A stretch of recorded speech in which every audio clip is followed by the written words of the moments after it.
In Michael Easter's book, The Comfort Crisis, he suggests the concept of Misogis as a way to reset our overly comfortable lifestyles. So we experience discomfort, experience nature, push our boundaries, and generally learn to appreciate what we have in this overly comfortable world.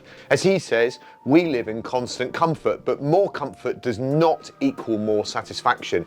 It actually equals a lower threshold for comfort. What was extreme comfort 50 years ago would be unbearable for us in this day and age, and the Misogi is simply an adventure that helps us reset that threshold and helps us appreciate what we have in day-to-day life. And there are simply two rules. One, make it really hard, and two, don't die.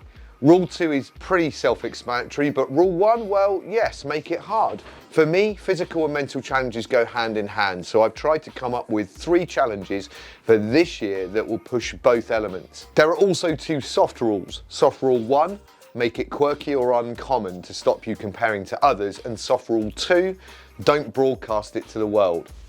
Wow. Well, soft rule 1 is relatively easy. They're all quirky, and I won't be comparing myself too much to others on this, as I'm fairly unaware of anyone that's done them. Soft rule 2, however, will not be adhered to, I'm afraid. I will be broadcasting it, and I will be taking you along for the ride. Sorry, not sorry.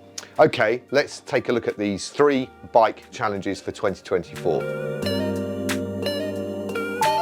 Well, there are a lot of knowns with this one, to be fair. I did it last year and it did me the power of good. The issue with this possibly being not a true Misogi is that there are no real measurable goals, just to go and spend time in the Beacons and the Cambrian Mountains, to ride my bike and sleep in the van. The challenges are the terrain and the routes for my riding, and then the loneliness, which I'm still getting used to whilst being sober. And whilst I'm not being a wuss here, being scared of camping out in the van in remote areas, it gives me the willies, frankly. I keep imagining Chris Ryan and Andy McNabb creeping up on the van. Last year though, I got incredibly cold and really didn't sleep much. The weather was atrocious and the rain caused major flooding. It was a tough 3 days, soaked, tired, cold, hungry, lost at times, and sober. My plan this year will be to take in some of the amazing routes I did last year at Gritfest, enjoying the views and amazing routes of the Cambrian mountain range. I usually go a little further south into Black Mountain and the Llandudbrey area, but going north a bit opens up longer routes and even more remote locations. So if you have any ideas as to how I can measure these challenges, then please leave a comment below and help me out a little bit with this. The really hard bit for me on this one is being alone, wet, hungry and cold, and probably lacking sleep. I hate being tired. I probably won't die unless I come across Chris Ryan and Andy McNabb. I've never actually bike packed, gone for a ride, slept out under the stars and then ridden again. I love watching Josh's amazing films on the Keep Smiling Adventures channel, and he just seems to take it all in his stride. It looks like utter perfection, and I love the way he goes about his adventures. The way my brain works is that I'd do a load of prep for my first overnighter. I'd carefully pack everything and then go and do a day ride and see if everything works on the bike first. Then I'd probably check the overnight kit in the safety of my own garden, and then I'd probably do a short ride up onto the Mendips, sleep over and then ride home, safe in the knowledge that in the worst case scenario, I can pack everything up, be back on my bike and be home in 30 to 40 minutes. This makes sense to me, so that's exactly what I'm planning not to do. What I am going to do is sort my kit, get it on the bike and check there isn't anything obvious. Then I'm going to get the train and I'm going to travel down to Barnstable, and I'm going to ride home along stages 3 and most of stage 4 of the GB Divide, the famous off-road route used for the GB Duro. Stage 3 is from Barnstable to Bridgewater, and it's around about 100 kilometers and described as expert gravel rider route, which I am not, and probably requires some walking with the bike, so it is going to take me a while. Then I'll try and find somewhere to sleep near Bridgewater and then continue with stage 4 that goes from Bridgewater to Chepstow, but I'll divert the route once I'm over the Mendips to bring myself home.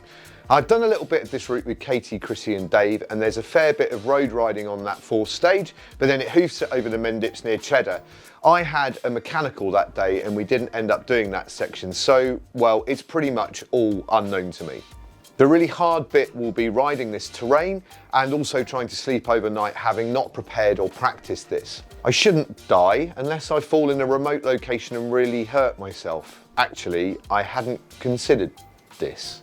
One of the most vital things for 2024 for me is to make more videos like this, to continue this journey of confidence and confusion into the next year. So if you're like me and you're interested in this stuff, then subscribe to the channel. Chances are, weirdly, if you're watching this, you're not subscribed. Do the channel a favour, help it grow. It's one of the biggest things I'm looking forward to in 2024. Hit the subscribe button and notifications bell. I know this ticks rule 1 because I tried to do it last year and I failed badly. So I'm going to try again. Only this time I'm going to make it harder and do it unsupported and solo. The aim is to do it on around the longest day, depending on what my family are doing. Bex is actually away on a hen do on Friday the 21st, so we'll just have to see when it fits. But the plan is to leave here, ride north, loop up over Monmouth, down through the Wye Valley and back over the bridge, back to Clevedon and then out along the Somerset levels before heading home. Unlike the last time, I might do a bit of training this time. However, it wasn't the problem. I was fit and strong and it was my head that was the issue. Issues with job security and other demons came home to roost.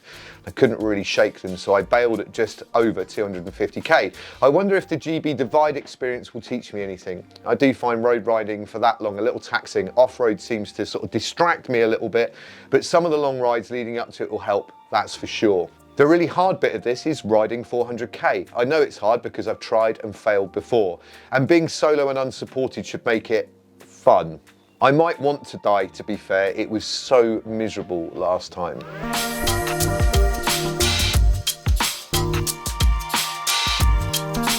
So there we have it, that's the start of the challenges for 2024 and they involve a bike. Big surprise there. Leave me a comment below, perhaps predict which I might complete, maybe all or none, and let me know if there's some level of measure you could help suggest for my trip to the Cambrian Mountains. But overall, do me a favour. The channel is growing and there are more and more people like you and me wanting to try and put all of these jigsaw pieces together to make a better life for ourselves and our families. The more the channel grows, the more videos I'll be able to make. And the biggest thing you can do to help is to leave a comment below and give me a thumbs up here. But until the next time, thanks for watching and take good care of yourselves and each other.